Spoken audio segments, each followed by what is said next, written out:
Today, I have two dynamic women sitting with me. First, I have my oldest niece, Kanisha Graham. She's a registered cardiovascular sonographer and a motivational speaker. She's been featured in the Gwinnett Daily Post and the Donaldsonville News. She's a mentor for Gwinnett County. She's the creator and founder of the Heart System. She's been featured in Sister Talk with the radio host Wonderland Stokes on News and Talk 1380 WAOK. She's the author of the soon-to-be-released 25 Prayers When You Can't Find the Words to Say. Welcome to Miss Drake, Anisha. I also have with me today Minister Katrina Morris. She's a Delaware native who relocated to the metro Atlanta area in 2001. In 2014, she stepped out on faith and answered the call to ministry and pursued a degree in religious studies at Beulah Heights University. There, she rekindled her love for writing. In 2015, she released her first publication titled Who Will Love Me? She's a mother, a preacher, a teacher, singer, actor, writer, and director of faith-based stage and screenplays. In 2017, she founded Shrinkhat Works, a literary works and media production company whose mission is to share Christ through creativity. Welcome to Miss Dre, Minister Katrina. And our topic for today is generational curses. How do we break those generational curses, and how do we just move forward? How do we encourage our young women and our young men to be all that they can be in this unpredictable society?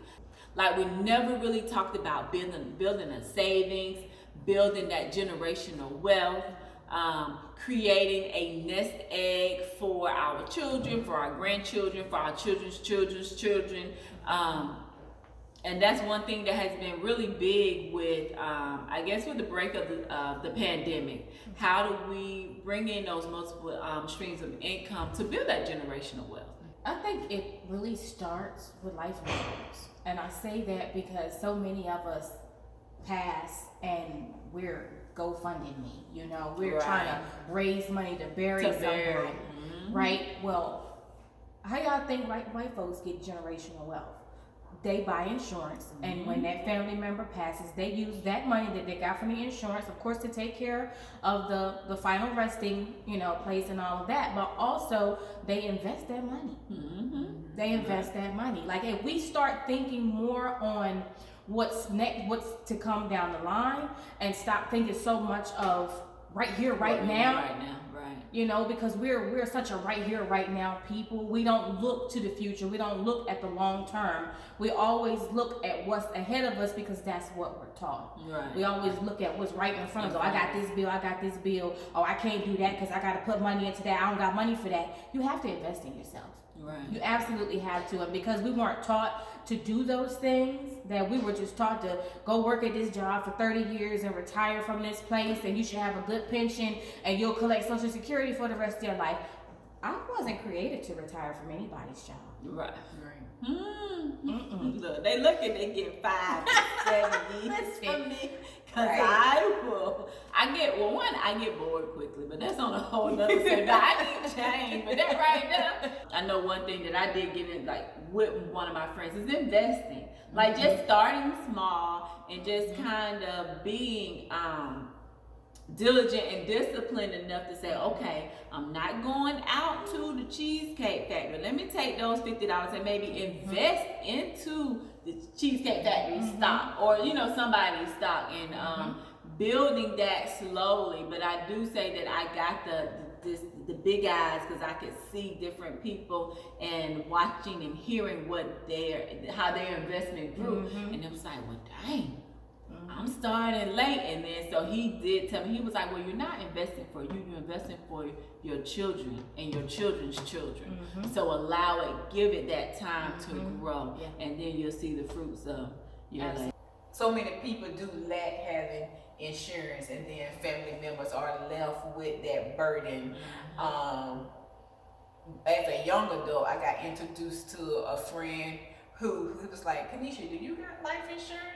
And I can remember probably being like my young 20s, having my own policy, and then learning what those benefits can do, and then taking that knowledge and sharing it with my family. Because one thing about me is if somebody put me on to something, I'm going to try to put my family on. So they can never say, oh, she knew something and didn't tell everybody. Right. So we got the same information. It's about how you going to apply it. But some people can be stuck in their ways that, you know, they only going to receive it sometimes from somebody that either got to pay or somebody else, you know. So, but you know, nevertheless, the information have been there. And also breaking, you know, curses, you know, when we do come up, when we do arrive, I hear it all the time, you know, I want to give my kids this lifestyle and that lifestyle, but always 100% of the time it's materialistic things. It's nothing that they can leave for their kids. It's the next pair of J's, it's the next this, and the list goes on and on of what I want my kids to have that I didn't have when I was growing up. But you never had a savings account. Let's start there. You never knew about investing. Let's start there. Nobody ever taught you about credit. Let's start there. So it's like, that's how you can give your kids something that you never had. You know, something that's going to live on, something that's going to be in the family for a long time, from generations to come. And that's why with me, I can just remember this feeling of wanting my own, wanting to be successful. It didn't happen overnight, you know, it been kind of brewing inside of me, and I used to think that something was wrong with my thinking because I didn't see this. I just always saw my grandmama working, my mama working, my family members working. Nobody sitting down having a discussion to say, you know, you guys can be entrepreneurs. You know, you can work for yourself. You know, you can have this and that lifestyle. Nobody showed you no other options, so you thought that this was the only way. Until, you know, you find yourself and you thinking like, there's got to be more. There's got to be something better. There's got to be something different. So now, you know, I'm at the point of, I listen to motivational speakers. And as you were saying, you know, you wasn't created, you know, to work for somebody for X amount of years. And the Bible says that wasn't how life was supposed to be anyway for us. Like, our gifts would make room for us. But we so caught up that we don't want to invest in us, that we want, okay, this quick money. But is it really quick money because you're working today and you're getting paid 2 weeks from now? I don't think it's really quick money. I think it's the comfort and the safety. Yes, it's the safety. And I'm not even going to say the stability, because even you could be in a stable situation and still not have enough. Right. You know, so I think it's more of that comfort zone. It's more of feeling like, okay, as long as I got a job, I can make it. Right. Well, that's where our thinking needs to start changing. Okay, I got to work this job for the time being, but while I'm working this job, let's start building my own business. Let's start putting these things in place so that when it's time for me to walk away from this job, I have my nest egg to fall back on, or I have this or that to fall back on. And that's also too where that faith point comes in, because I did it. I left work because I asked the question, what am I really supposed to be doing? It wasn't until I asked God that question and he gave me the answer, which I never thought he would ever tell me to do. When he told me to quit my job and go to school full time, I did that. And I wouldn't have done anything that I've done since then had I not followed those instructions. I was terrified. Did I have enough money? They was taking me back and forth to church with them and to rehearsals because I had lost my car. But when I tell you, I restored everything. I never lost the roof over my house, but I did lose my car. But he showed me that I was going to lose the car. But I was willing to take that step out, and in doing so, he started pulling all the gifts and talents out of me that I knew was there, but I was just kind of sitting on like, I don't really know who to share this with. Right. But as it started to come out, it just started spilling out. And I was like, oh, okay. You know, and so it changed my life forever in a good way.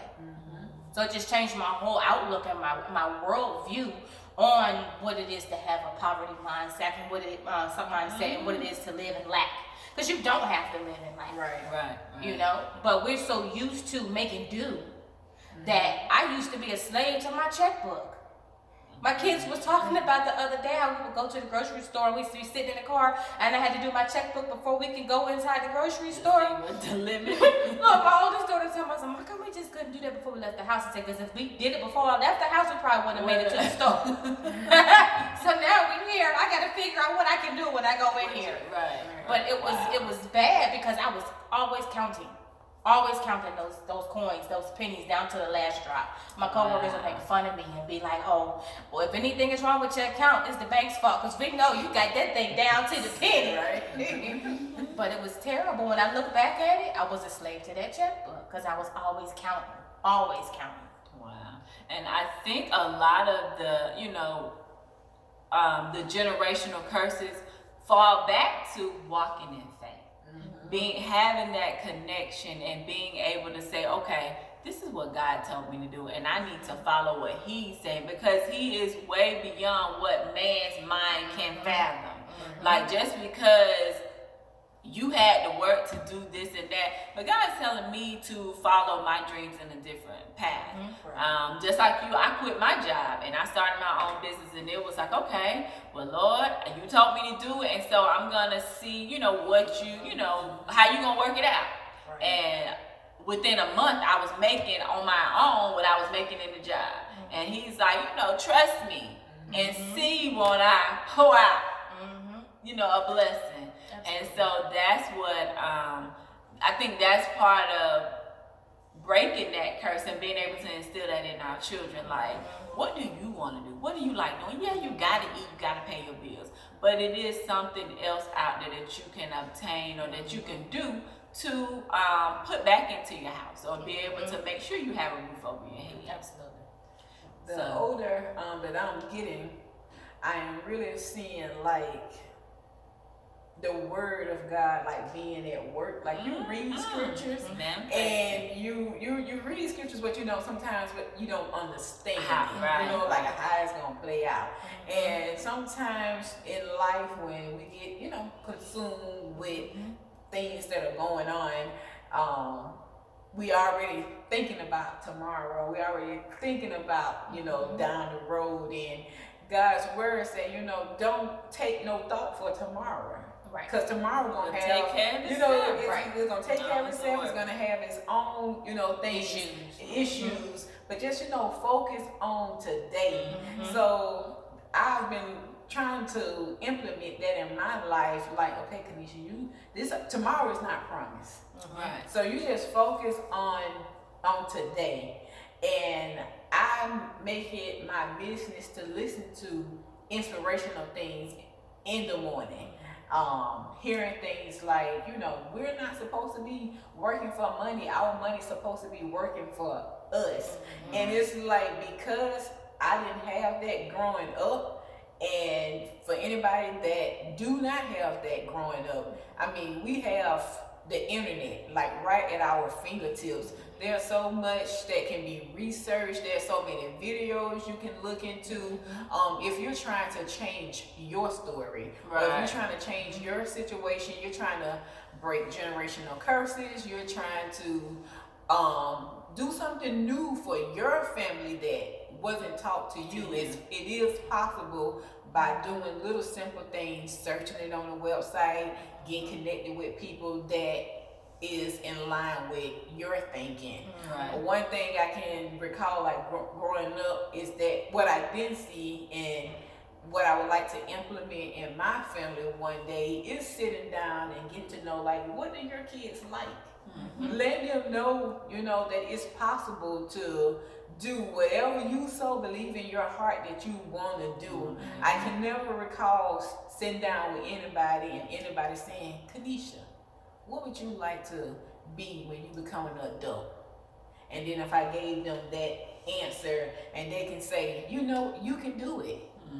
Nobody else sat down and said that. So all you had to, the example was seeing them work 9 to 5, you going to school, getting an education. And education is important, but so many people has been successful without it. It seems like, our family, I know they did the best that they could do with what they knew at that time. But things are changing now, and I just feel as though, with how things are changing, we can change. Right. You know, we don't have to keep living in the past on what grandmama and auntie them did and that worked for them. We live in a different times because their fight and their drive was different than ours. And so, you know, some of them was fighting for their freedom.